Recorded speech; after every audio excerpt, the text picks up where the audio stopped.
Hi, and thanks for joining in on our popversations. I'm Eve, and this is Ryan. Last time I checked, yeah. And we're just going to talk about sequels and reboots today. Just some stuff, some discussing. What's the first thing that comes to your mind when you think of sequels and reboots? Ghostbusters. Ghostbusters. So the female version. It's just the one that I think gets the most attention, like as far as I guess, like if you were looking at it from That's the reboot that sunk a whole franchise, really, because they were gonna go do sequels of that, and then that's what you get when Sony owns the property. But that's my personal view of Sony. I don't have a whole lot of good things to say about Sony or Blumhouse. No, it's very hit or miss. Like if you look up a list of the movies they've done in the last 10 years, about every other one, you could say good, bad, regardless of whether it did well at the box office. I think the critical thing of it is every other one's a dud. You could say good, bad, but mostly you're going to be saying bad. So there's that. I don't know. I think there's it's kind of like how I felt with the Ocean's 8 movie, and it's kind of how, I know Charlie's Angels was female from the get-go, but it's just that notion that they're confused at what equality is and like what creativity is. Like, for instance, in Ghostbusters, you have 4 talented female comedians, and instead of letting them ad-lib and doing what they're good at, you're writing the script, and not saying it makes a huge difference, but the scripts are completely written by men. So how are you able to get an organic performance? How are you able to pull from the talent that's already there? And it becomes a question of, a lot of people think of it as an equality issue, and I think that it doesn't make it equal just to make something that's male and make it female. That's not really what that means. It means that you have original female stories and stories that can stand on their own, and strong characters with all female casts that don't have to be a rehashing of something else. Yeah. Like, we've already seen this. It's good the way that it is. It doesn't mean, it's like Atomic Blonde. Like, if Atomic Blonde, but it has its own name. It'd be a lot different if it was like, oh, well, now we're gonna do Jennifer Wick or something like that. Like, point being is like, yeah, it's the same concept, like overall kind of sort of what they were going for in a way, but like that's kind of what that Anna movie was, like the Russian spy one. It was almost like he was trying to be like John Wick, but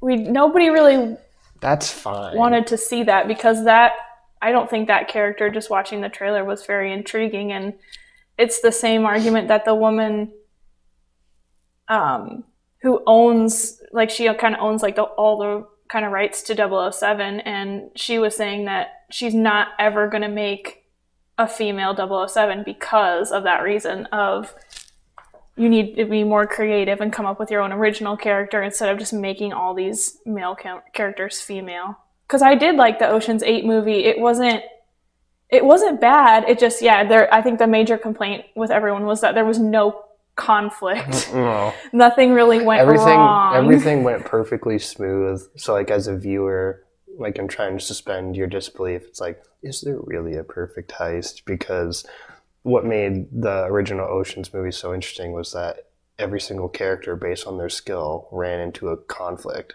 and they had to use their skill to get out of the conflict. So they're on the brink of getting caught throughout the entire movie. Mm-hmm. And that's where the tension and stuff comes from. But, by itself, Ocean's 8 was fine. Like, some of the characters were really interesting. I like Sarah Paulson's character.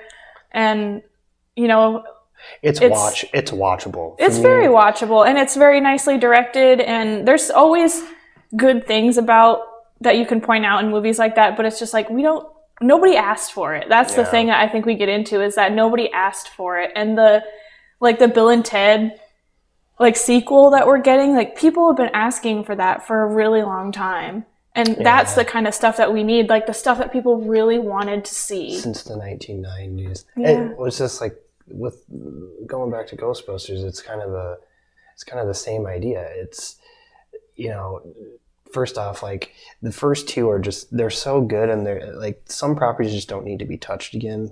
And I think nobody especially in the female realm, like not to crap on that idea as a whole, but just it wasn't needed. You made it just to make it. It's like I don't need a male Tomb Raider. Yeah, I don't. Like what point would that be? That's because it's the same kind of concept. Just because it's from a video game, and it's not an original concept in the beginning. Like if you made a male Tomb Raider, everybody would be. That would be weird. It doesn't need to exist. Well, and Uncharted is basically male Tomb Raider. Nathan Drake, and that movie's coming out. But the other thing too is like that plot followed the exact same plot as the original Ghostbusters. The only difference is they just flipped things around. So instead of having a stupid, quote unquote, stupid female secretary, now you have a stupid male secretary. Yeah, like, and that's not. Yeah, that's all contradictory to what you're trying to do. And that's not what you should be trying to do. It's more like you did it. You did this to us. Let's do it to you. And it's like, why would you want to do that? Why couldn't you just make it all female? And like, I just don't understand why a lot of these things get made. I feel like as an audience, a lot of people might agree that you do want to have sequels and you do want to have reimaginings of things, but you want its existence to be justified. It has to have a reason. Like for Joker with Joaquin Phoenix, like it's a completely different story. Yeah.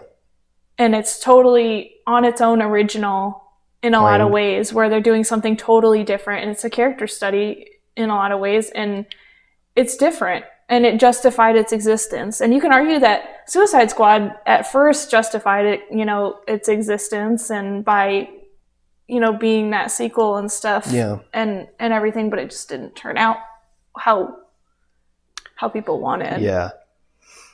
As far as the most upsetting thing, just kind of already touched on it, as far as the, trying to make everything quote unquote equal, but I think it's the making something super cheap. It's super cheap. It's going to do well just because like any horror movie in January marketed tweens typically is going to do well enough. Even The Nun, that came out in the fall. So where horror movies should just be released, period. It shouldn't be released in the summer. Shouldn't be released in the spring. That's just where it's where movies go to die. That's where movies go to die. It's January, February. They'll look at the numbers and they'll go, success, let's do another one. And sometimes it works out to the benefit, like the sequel to Ouija, that worked out mostly because Mike Flanagan had something to do with it. So anybody who's a fan of Haunting of Hill House on Netflix, that's Mike Flanagan. Anyone who's a fan of Oculus, that's Mike Flanagan, because he understands how to do horror. Mm-hmm. And so sometimes it works out to the benefit, but like, did we need The Woman in Black 2? Did that even warrant at any point in that movie, even in the end? Especially like, did we need The Boy 2? Brahms the Boy 2 or whatever, where it had like a really long title? No. And it kind of, from what I understand, like totally retconned the whole ending of The Boy. And it's like it wasn't bad. It had a creative ending. It wasn't awful. It was just kind of that's like the cash grab. That's the thing where you're just attaching the title to it to get people to get their butts in the seats just to get the money out of it. And that's just what I just can't get behind that ever. They're never going to stop doing it because it's clearly a formula that works. But as far as like that's probably the most upsetting thing. And as far as movies that don't deserve a sequel, that had the balls, just the sheer balls to suggest a sequel, was Don't Breathe.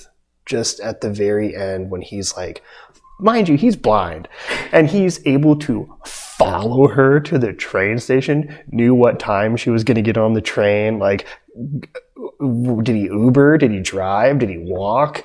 And then it's like fading out as he's like standing there. That kind of thing, it's like cringy and it gets like painful. You're like, oh, like why? I hate when something is so obviously set up for a sequel. Yeah, I don't like who feels good about that? Like, who watches that and is like, it never, the only time that really seems to work in most movies is when it's cutscene.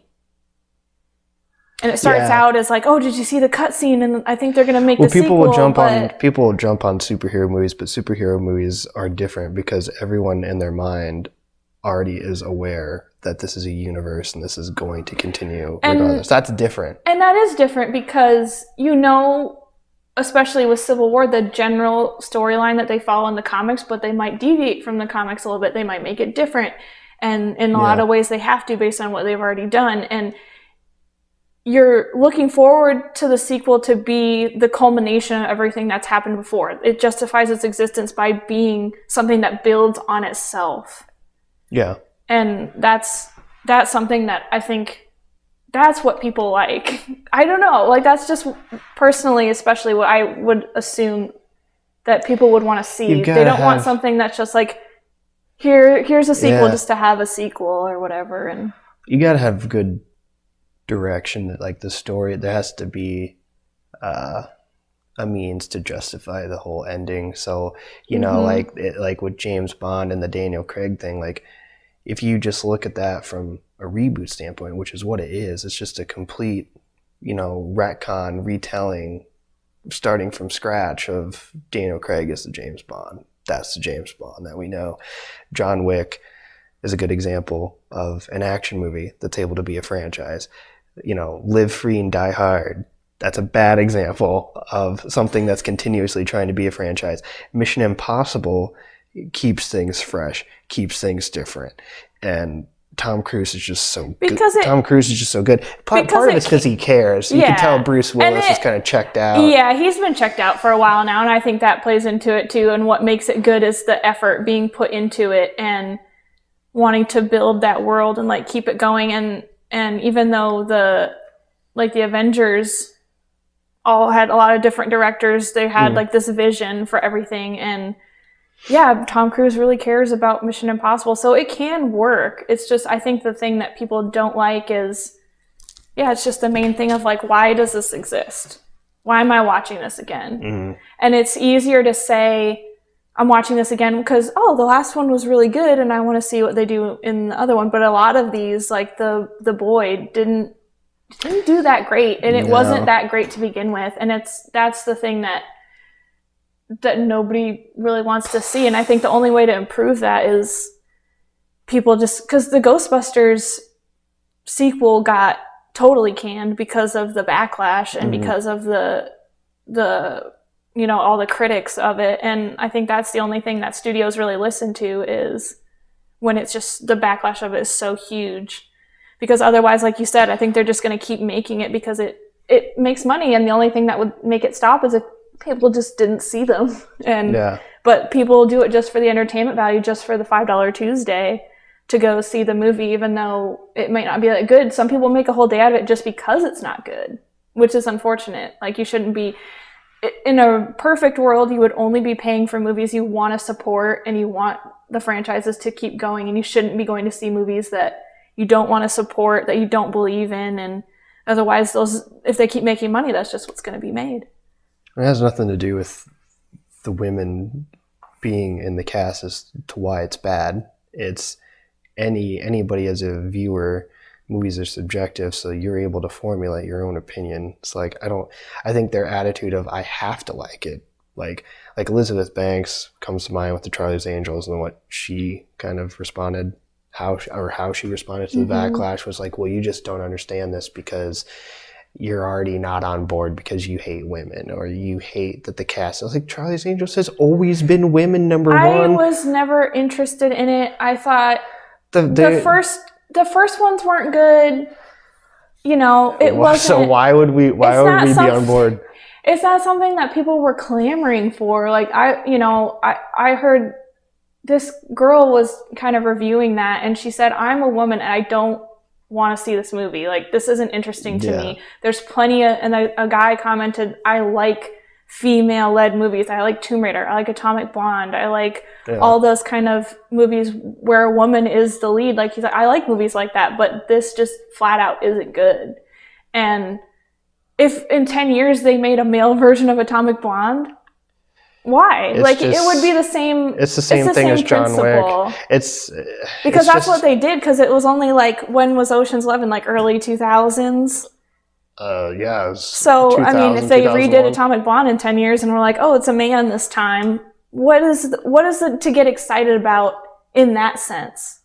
If you're thinking about it that way, what is there to get excited about? Well, just think of maybe this is a bad example, but the backlash of like, if it wasn't Buffy the Vampire Slayer, it was Buddy the Vampire Slayer, and now we made Buffy a dude, and all the same sort of like female crowd that's kind of like jumping the gun at you saying, oh, well, you didn't like Ghostbusters because of this, you didn't like Charlie's Angels because of that. Like, they're going to be the same ones that are like, why would you make Buddy the vampire? So what was wrong with Buffy? Are you saying she's not a strong vampire hunter woman? It's like, no, it's not what I'm saying. And sometimes it's not needed. And sometimes it's supposed to just be what it is.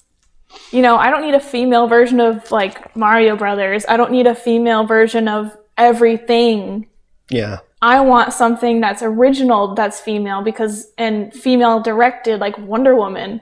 You know, female director, you know, female lead, strong female lead. That's what we need. That's the kind of thing that people are excited to see, and that children look up to, and things like that. It's like, it's just a ripoff, and you don't need any more ripoffs. To say that there's a lack of, I think to say now that there's a lack of representation just in entertainment in general is pretty far off. And the reason I say that is because I think outside of movies, I think in video games, like we just had the conversation the other day, I think that the best video games that I've played out of the last 10 years as far as single player games are all female leads. Assassin's Creed Odyssey, when you could pick the sister, great. Horizon Zero Dawn, great. Tomb Raider, fantastic. The game I'm playing right now, Control, absolutely amazing. And clearly these are really well-selling games. Yeah. It's not like men or anybody saying just because this is it's not like they're not doing as well or they're not as popular. Females in it don't buy it. There's no one saying that. Yeah, nobody's saying that. So it's like, why can't you do the same thing with movies? And there are female-led movies that have come out and that do well and all those things. It's just, I think we need to see the regendering of everything kind of die out. And, you might have an argument in the realm of like family films, I guess, in the sense that you could kind of get rid of the stigma of the man controlling everything in the house. I guess you know what I mean about like role family, reversals. The family, and stuff. That's fine. Role reversal is a totally different. It's not in my face. It's a totally different concept. Yeah. And I can't really think of an example where that's really been explored, where a woman is like a whole role reversal instead of a gender reversal. Like, can you think of anything? Maybe we're just... I do remember an episode of like I Love Lucy where they bet their wives that they can, because Lucy and I forget what her friend's name is, but they're like, you guys can't stay at home and cook, and the guys are like, well, you can't go to the factory and work either, and then the roles are reversed. So I mean, it's something that has been around for a while. It's just like that's the only example. And unfortunately, that one's for comedic value. Yeah, it's not for real. It just doesn't work. And that's just shows you the difference in the times, because I've had some people freak out when that was shown in class. Like, how dare they do this? I'm like, well, it's the 1950s. What do you expect? It's kind of like when Jodie Foster was playing a hooker in Taxi Driver at 15 years old. And they're like, how could they have an actual hooker teaching a 15-year-old how to be a hooker? I'm like, well, how else are you going to learn how to be a hooker? They probably just went around the corner. Do I agree that she's 15? No, I don't. She shouldn't be a 15-year-old hooker, period. It doesn't, like, even in fiction. But, like, what better way to learn how to be a hooker than from a hooker? That's just me. I don't know. Am I going crazy? Because, like, if you were going to play like a neurosurgeon in a movie, wouldn't you like to maybe consult with a neurosurgeon?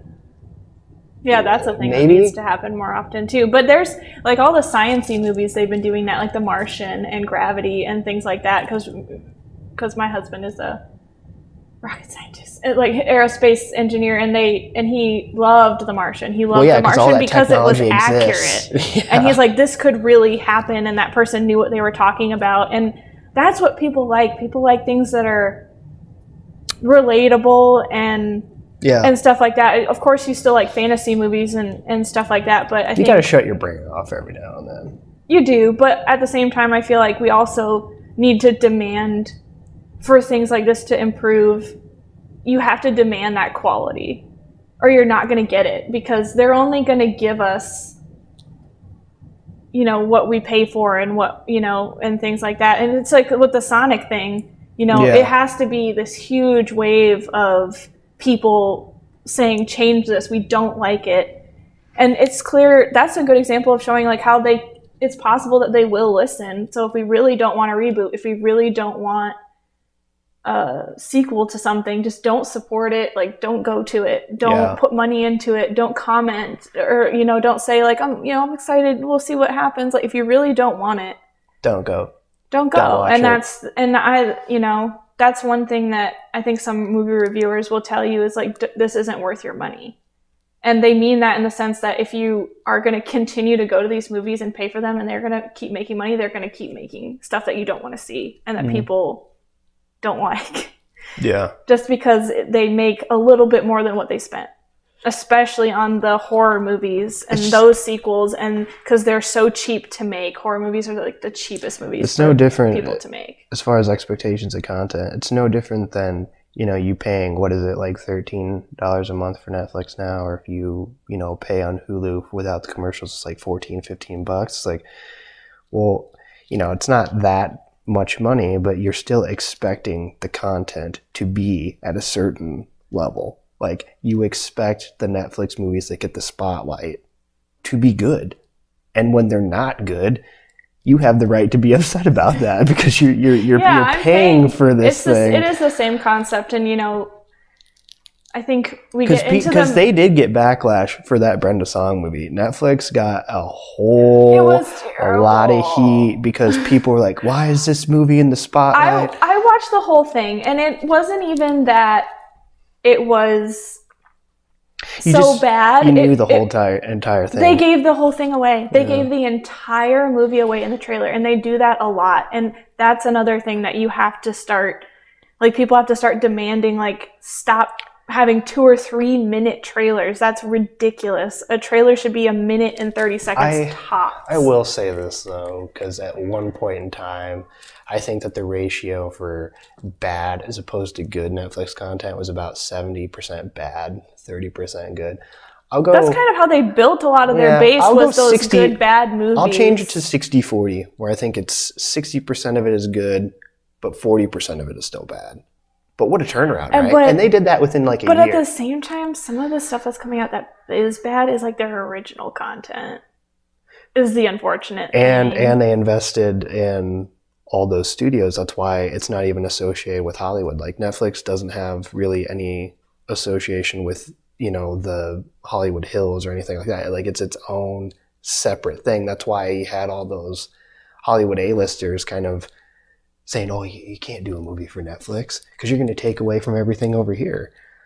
Netflix is its own thing. It's almost like... And now we have all these huge names doing Netflix movies, like Jake Gyllenhaal did that movie, and... Post Malone and Mark Wahlberg. Yeah, Consider it the biggest independent studio. Yeah, everybody's doing it. That's what it is. And I like that. The one thing I will say for DC is, after Joker, it seemed like they were going to go more in the direction of kind of doing offshoots of movies, like, and doing it that way, where it's its own independent thing. They said that I was reading an article where they kind of said that that's the direction that they wanted to go. And I think that would be way more exciting than trying to hold people down for these like 10-year franchises and stuff. Like, nobody wants to do it anymore. Yeah. And, Ben Affleck was like just so done with everything. He didn't want to do it. And Henry Cavill doesn't want to do it. And I think that would be a better direction for them, because they're having a really hard time keeping those people in these movies. And hopefully we can get more original stuff. And you can only hope at this point. But, tell us what you think, and tell us if you think that they should like what kind of reboots should they be making? What kind of sequels do you want to see? What ones were most disappointing or surprising to you? And just let us know in the comments, and we can start a little discussion, you know? Yeah. So, hello, and thanks for joining in on our popversations. I'm Eve. Sorry. Dude! It's just you said your name was Eve, and I thought it was funny. Sorry. My name is yours. My name is Eve. My name is Eve. My name is